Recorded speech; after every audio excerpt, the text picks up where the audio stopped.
Laurent Bazin vous informe sur Europe 1. Notre fait du jour, ce sont les chefs-d'œuvre français en péril, et on va en parler ce soir avec Stéphane Bern. On va parler de notre patrimoine, puisque, bonsoir Stéphane, et bonsoir, merci d'être là. Bonsoir à tous. Vous avez été missionné par le président de la République pour lister et voir comment on pouvait sortir de l'ornière un certain nombre de gens qui ont des patrimoines architecturaux formidables entre les mains, qui y habitent ou pas d'ailleurs parfois, et qui sont dans des états, vous le dites d'ailleurs souvent, déplorables. C'est-à-dire on a un patrimoine magnifique, mais en ruine. Oui, et d'ailleurs, il y a des propriétaires privés, mais il faut savoir aussi qu'il y a pour 60% ou 65% des dossiers que nous avons étudiés sont des collectivités locales. Parce que les dotations de l'État ont fondu comme neige au soleil, et donc des maires de petites communes se retrouvent avec, ils ont par exemple 200, 300 habitants et une église qui leur coûte 1,5 million, et ils n'ont pas les moyens de la restaurer. Et c'est vrai que je soulève un certain nombre de problèmes, notamment qu'on ne les a jamais entretenus ou mal entretenus. Et quand vous utilisez la ligne budgétaire entretien pour faire autre chose, eh bien à la fin de 5 ans, 10 ans, la facture est beaucoup plus lourde. Et donc, au fond, c'est un mouvement. Quand le président m'a confié cette mission, moi j'ai pensé d'abord qu'il fallait faire une plateforme numérique disponible. Grâce à la ministre de la Culture, on a mis ça en place, et la Fondation du patrimoine. Et donc, les gens sont en septembre dernier. Alors, ça a mis quelques semaines avant de se mettre en place, mais les gens, spontanément, ont inscrit le monument, ou qu'ils aimaient. Vous savez, Victor Hugo disait, il y a deux propriétaires. Il y a celui qui possède vraiment les pierres, et puis la beauté appartient à celui qui la regarde. Il y a le promeneur. Et le promeneur. Et donc, vous avez des gens qui tombaient en amour devant des vieilles pierres et qui les ont inscrites sur la plateforme. 2001, je crois. 2000 dossiers reçus. Vous attendiez à autant ? Non, je ne pensais pas qu'il y avait un tel... Je savais qu'il y avait 7% des 44 000 monuments qui étaient en souffrance, mais de là à voir des urgences, vraiment des périls en la demeure. Là, il y a vraiment... Et c'est particulièrement le patrimoine religieux qui souffre, le patrimoine castral, et puis le petit patrimoine. Patrimoine castral ? C'est les châteaux. Principalement les châteaux, Merci. Mais il y a aussi des abbayes. C'est mon français qui était défaillant. Et puis vous avez tout ce petit patrimoine. Alors, il y a les maisons d'illustres. Vous savez que je suis en train de sauver. Je m'occupe de la maison de Pierre Loti à Rochefort, que le CMN Santé Monuments Nationaux va reprendre. Mais il y a la maison à Bougival de Georges Bizet et la Villa Viardot juste à côté. Donc tout ça, évidemment, j'essaye de trouver des mécènes, de me battre. Et puis il y a l'autopatrimoine que j'ai réussi j'ai repris une vieille idée qui était... Oui, mais vous l'avez amené au jour. Oui, ça fait 30 ans. Ça fait 30 ans qu'on en parle, bien sûr. Ça fait 30 ans qu'on dit on va organiser des moments loto. C'est le loto, la loterie nationale, le loto, quoi. Votre loto, celui que vous connaissez, celui auquel vous jouez peut-être. Il y aura un loto patrimoine, c'est quand le 18 septembre. Le 14 septembre, la veille des Journées européennes du patrimoine. 14 septembre prochain, qui permettra, pour partie, de financer évidemment la restauration des dossiers que vous aurez choisis. Exactement, c'est le modèle du National Trust en Angleterre. Et il se trouve que ce loto patrimoine, je rappelle un peu d'histoire. C'est les gens me disent oui, mais pourquoi le loto ? D'abord, c'est un tirage supplémentaire, plus un grattage. Et au fond, les monuments ont été construits avec l'argent de la loterie nationale. C'était une idée de François Ier, et ça a été repris par Louis XV. Entre parenthèses, Casanova s'était servi au passage. Là, rassurez-vous, personne ne se servira. Il y a les vainqueurs, les gagnants qui auront leur part, évidemment. Vous savez, pour le grattage, il y a 1,5 million en jeu. Pour le tirage, il y a beaucoup plus d'argent. Mais la part de l'État revient à la Fondation du patrimoine, qui est la cheville ouvrière. Et la Fondation du patrimoine fait un travail formidable, d'abord au plus près des monuments, et qui encourage les gens à faire des dons défiscalisés. Donc, c'est aide-toi, le ciel t'aidera. Donc, on va soutenir des monuments qui, par ailleurs, aussi vont récolter des dons par rapport à ceux qui les aiment. Le patrimoine nous appartient. Et puis, j'aimerais dire aussi une chose qui est pour moi essentielle, c'est que le patrimoine, c'est pas toujours à l'État de tout faire. Il nous appartient à tous. On doit être des citoyens responsables.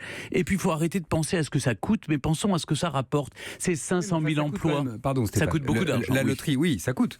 Vous en savez quelque chose, puisque vous avez vous-même racheté, je crois, au département. Oui, au département de Réloir, j'ai racheté le Collège Royal et Militaire de Thiron-Gardec, qui est un ancien collège bénédictin. Que j'ai restauré à mes frais. Sinon, ça tombait en ruine. C'était en ruine. C'était en ruine. Et je l'ai restauré. C'est exaltant. Mais combien vous avez mis d'argent dedans ?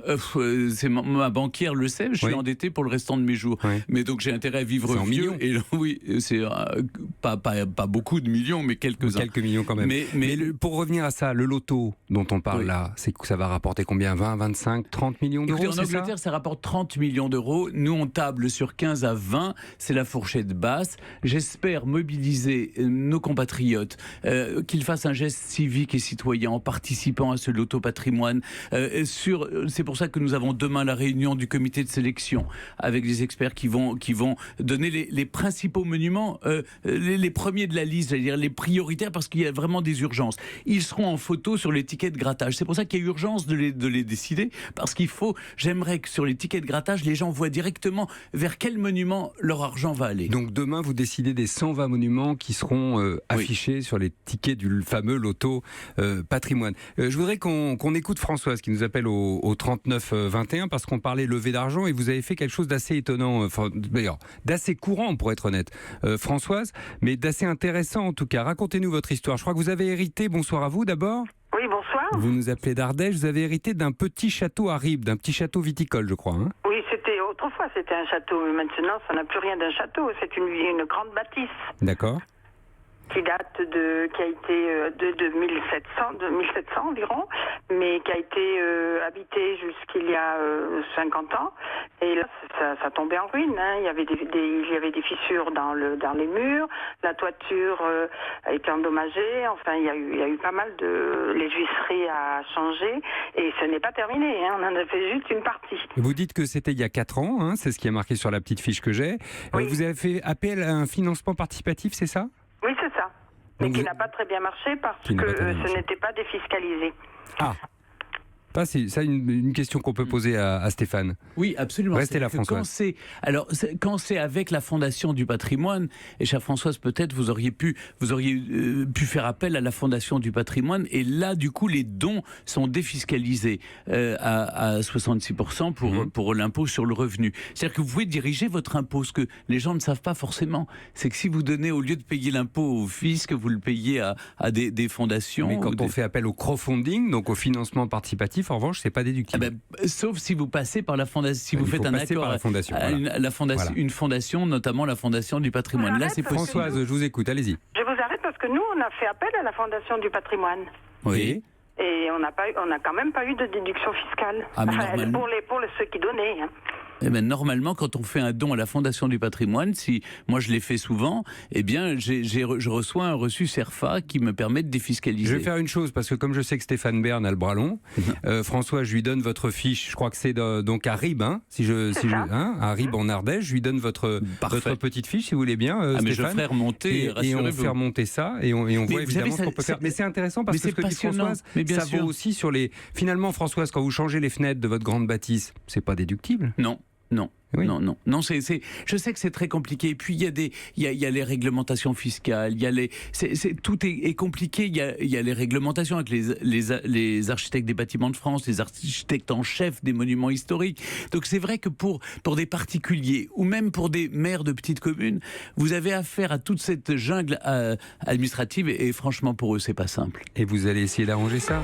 Merci beaucoup Françoise d'avoir été avec nous depuis Ribes, donc en Ardèche. On marque une petite pause et puis on continuer à visiter nos monuments qui sont magnifiques, même s'il faut y mettre un peu d'argent pour les remettre sinon à neuf, en tout cas à flot. A tout de suite, 39-21. Europe Soir, Laurent Bazin sur Europe 1. On est en compagnie de Stéphane Bern, le monsieur patrimoine d'Emmanuel Macron qui va choisir demain, il dit oh là, oui, c'est un peu tout à coup... Mais je crois qu'il y a des lettres qui sont arrivées à l'Élysée, marquées Monsieur Patrimoine. Oui. Même au ministère de la Culture, et je dois dire avec François Nissen, on s'entend assez bien et on essaie de travailler ensemble, mais c'est vrai que ça fait bizarre parce que c'est pas ma vocation, encore une fois. C'est une immersion comme ça dans un monde, le politique, au sens le plus noble du terme, mais tout de même, je suis animateur, journaliste, je fais mon métier, j'aime l'histoire et le patrimoine, mais ça donne un sens à ce qu'on fait aussi dans la vie. Servir son pays, c'est important. Et vous nous disiez, plus de 2000 dossiers vous ont été soumis. Le Point, on a signalé 250, et puis demain, Vous en choisissez 120 qui sont les situations d'urgence et vous le disiez, celles qui seront signalées sur les billets de loterie, le loto patrimoine les tickets de qui sera grattage, organisé à les tickets il n'y aura de pas les grattage. 120 sur les tickets de grattage, mais il y aura les principaux, enfin un certain nombre, de telle sorte que les gens puissent cibler et flécher leurs dons. Le 14 septembre, on l'a dit. Bonsoir à Anthony qui nous appelle de Guimillot, c'est la Bretagne, ça, Guimillot. Bonsoir à vous. Et bonsoir Laurent, bonsoir Stéphane, bonsoir à tous. Bonsoir. C'est une urgence, hein, Anthony? J'ai pas compris, C'est excusez-moi. une urgence. C'est ce que... Ah oui, mais complètement, oui. Par chez nous, on voit beaucoup de petites églises, des toutes petites églises dans les campagnes, il y en a énormément, et ça tombe littéralement en ruine. Alors, il y a quelques petites associations de particuliers qui mettent leurs finances personnelles pour essayer de sauver un peu ce qu'ils peuvent, mais malgré ça, il y en a énormément qui sont désormais sous un tas de ronces et que plus personne ne verra. Et des gens comme Stéphane Bern, je trouve qu'on n'a vraiment pas choisi mieux pour mettre ça en avant, justement, parce qu'il est très bon orateur, il sait très bien expliquer les choses. C'est vraiment une mission très très bien. Moi, je trouve qu'il faut au contraire, ce serait même bien que des impôts soient levés pour ça.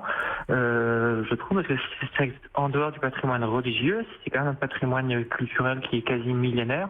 Donc il faut absolument sauver ça, il faut absolument que nos enfants voient tout ça. Et c'est intéressant ce que dit Anthony, parce que dans le budget de la culture, le patrimoine, je crois que c'est moins de 10% du ministère de la Culture. 326 millions d'euros. Donc c'est beaucoup et peu à la fois. Alors il y a des dysfonctionnements évidemment comme partout, mais surtout on cible. Quand je vois que pardon, mais je vais pas ouvrir une polémique. Quand je vois que pour le Grand Palais on va dépenser près de 500 millions d'euros, je me dis mais 466 je crois. 466 millions d'euros. Je me dis mais pardon, mais il y a le patrimoine rural. La moitié de notre patrimoine est dans des communes de moins de 2000 habitants. Moi je suis attaché à nos territoires ruraux et en ce que dit Anthony me touche chaque fois que je fais le tour des villages pour mes émissions Le Village préféré des Français, que je vois la France et que je vois des églises qui sont en perdition, je me dis mais comment les aider, comment vraiment maintenant. Donc j'ai trouvé une méthode avec la Fondation du Patrimoine. On essaye d'aider, de pousser les maires à se mobiliser aussi et à se fédérer peut-être aussi. À se fédérer, mais mettez-vous à la place des maires. Il y a d'autres urgences. C'est-à-dire qu'aujourd'hui l'église du village n'est plus un enjeu électoral. Il y a d'abord l'école, la voirie, il y a la station d'épuration, le stade de foot, parce que, pardon, mais les églises sont un peu plus vides qu'autrefois. Je le dis ça en ce lundi de Pâques. Il y a plus de gens sur les terrains de foot. Mais exactement, et donc c'est plus un enjeu. Alors c'est pas forcément le cas en Bretagne, mais tout de même, là aussi. J'ai été assez frappé par le nombre de lieux de culte d'ailleurs, dans la liste des 250 chefs-d'œuvre en péril publiés par Le Point, j'en ai compté 71. Alors il y a des églises, il y a, me semble-t-il, 2 synagogues. Il y a 2 synagogues. 3 temples. Voilà. Mais beaucoup d'églises. Donc finalement, ce sont les églises qu'il faut prioritairement sauver ? C'est-à-dire, en tout cas, la France, pardon de le rappeler, mais la France a une tradition chrétienne et qu'il y a des églises dans tous les villages. Et les villages de France se sont construits autour des églises. Or, les villages qui sont déserts, aujourd'hui, ils restent par exemple dans des villages 300, 400, parfois. Même j'ai des cas de villages où il y a 149 âmes. Et une église qui coûte... Mais avec quel argent vous la sauvez quand il y a 2 millions de travaux? C'est pas les 149 personnes. De l'église et de l'État, là, pour le coup, on peut repartir là-dedans. Oui. Mais bien sûr. Alors, évidemment, j'ai pris parfois des positions qui ont pu effrayer certains, de dire, écoutez, il y a plus de touristes dans certaines églises qu'il n'y a de fidèles. Peut-être qu'on pourrait les mettre à contribution. C'est pas insultant que de poser la question. Et ça pourrait être une contribution volontaire, ça pourrait être une borne de paiement sans contact, je ne sais pas, il y a peut-être des solutions, mais ces églises, il faut bien les faire vivre, il faut bien les restaurer, l'argent, il faut bien le prendre quelque part. Ça se passe en Grande-Bretagne, donc vous vous inspirez beaucoup quand même sur le patrimoine. Ils sont meilleurs que nous. Patrimoine. Sur le patrimoine, oui, ils sont meilleurs que nous, vous verriez, tout est impeccable, il n'y a rien ne tombe en ruine. Et c'est pas parce que c'est une royauté que vous dites ça. Non, pas du tout, je dis ça parce que nous, on a 89 millions de visiteurs, et ces 89 millions de touristes, premier pays visité au monde, on va leur montrer quoi par nos plages? On va leur montrer un champ de ruines? Non. Anthony a raison, il faut laisser pour les générations qui viennent un patrimoine dans un meilleur état que celui dans lequel on l'a trouvé. Alors on a cité les églises, mais je voudrais citer l'ancienne tuilerie de Blajan dans l'Hérault, un bagne en Guyane, qui fait même partie des 250, des caves à Thuir dans les Pyrénées-Orientales, une poterie à Saint-Honoré en Seine-Maritime, un dolmen à Cournon. En Morbihan, un théâtre à l'abandon dans la Meuse, des fontaines, des pigeonniers, des viaducs, un phare, voilà. C'est tout ça le patrimoine. Question de Lila. Bonsoir Lila, vous nous appelez de Lyon. Question sur le loto. Bonsoir, et je voulais dire bonsoir Monsieur Bern. Bonsoir parce Lila. qu'il est assez humble. Et ça, c'est appréciable quand on l'écoute. Bon. Alors, je voudrais simplement que vous me laissiez dire ce que j'ai à dire et après que M. Stéphane Bern commente. Moi, j'ai d'abord une première question. Est-ce que le fait, tout ce patrimoine qui va être réhabilité, est-ce que cela restera dans le domaine public ? Parce qu'après tout, c'est aussi avec l'argent des Français que cela va être réhabilité. Et est-ce que dans quelques années, les maires ou notamment s'il y a des propriétaires privés, est-ce que ils ne vendront pas tout ce patrimoine? Une première question. Allez-vous aussi privilégier des territoires afin de les aider à faire venir un peu plus de touristes? Est-ce que cela va être fait par des artisans, notamment français? Et au bout du compte, pourquoi un loto? Puisque lorsque l'on donne un don, c'est défiscalisé. Et pourquoi ne pas aussi demander aux touristes, après tout c'est fait aussi pour eux, parce que c'est vrai que la France elle a besoin des touristes, elle a besoin de son patrimoine. De payer. Voilà. Et pourquoi aussi ne pas demander aux touristes par une petite taxe, vous savez comme on fait dans les hôtels. Absolument. Stéphane vous alors, il y a répond, beaucoup Lila. de choses et vous c'est avez vu, je vous ai passionnant. laissé parler, C'est passionnant. Alors, mais oui, il vous restera 40 secondes pour répondre, C'était Stéphane. Comme une vous êtes des un idées, pro, j'en c'est profite. une taxe de séjour, 1 euro prélevé pour le patrimoine. C'est une très bonne idée. Ça fait partie des sources novatrices de financement. Maintenant, sur le loto, évidemment, c'est à la fois ludique. Le gagnant partira avec beaucoup d'argent. Donc il joue, c'est un tirage supplémentaire qui ne prend rien à personne. Et en même temps, c'est la part de l'État qui va revenir à la Fondation du patrimoine. Alors là, vous posez une très bonne question, c'est que c'est un patrimoine qui à la fois appartient pour beaucoup à des collectivités locales et en petite partie à des privés. Mais ce patrimoine nous appartient. Si un privé ne fait pas les travaux, vous savez que c'est l'État qui se substitue avec notre argent. Donc, de toute façon, ce patrimoine, collectivement, nous en sommes les gardiens, les dépositaires. Donc, on doit absolument le protéger et le sauvegarder. Merci Stéphane Bern d'être venu en parler avec cette passion qui vous anime toujours, en tout lieu d'ailleurs, tout terrain. Merci aussi à Anthony qui nous appelait de Bretagne, à Françoise d'Ardèche et à Lila depuis Lyon. Europe 1.